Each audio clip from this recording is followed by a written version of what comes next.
Hey, I'm Dave, and this is today's quick tip. Keep your engine running at maximum efficiency by knowing a few simple things about the important components of your engine bay.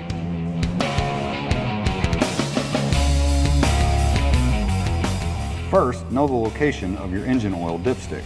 Check the oil level often and make sure the engine contains the proper level of oil. Air filters are one of the most vital components of the engine bay. Clean air going in will lengthen the life expectancy of your engine, so make sure to check your filter daily. This is what the fuel filter looks like. It's important to keep an eye on your fuel condition. Visually inspecting the fuel lets you know if you have high amounts of water or contaminants. Excess water leads to fuel gelling in cold weather and to rough idling. Here's what the hydraulic filter looks like.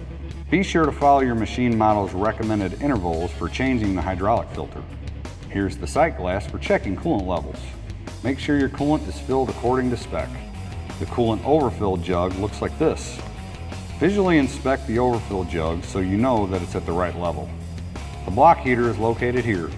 The block heater can be plugged in during colder weather.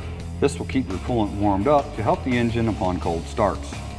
This is the battery disconnect switch. If your machine is equipped with a battery disconnect switch, it is generally located in this area. Manually disconnecting the battery is helpful as an anti-theft device or if the machine will sit idle for an extended period of time. The fuel fill on newer models is located inside the engine bay. It is important to distinguish between your fuel fill and your hydraulic oil fill. On newer models, these two have been switched. They are now color-coded and labeled to help prevent incorrect filling. On newer models, here is what the hydraulic oil fill and labeling looks like. This shows you the level of hydraulic oil. Make sure it's filled according to spec. That's a look inside your engine bay. Proper maintenance of these components will help keep you on the job and keep your engine running at top performance.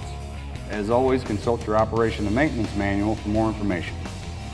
That was today's quick tip, and thanks for watching.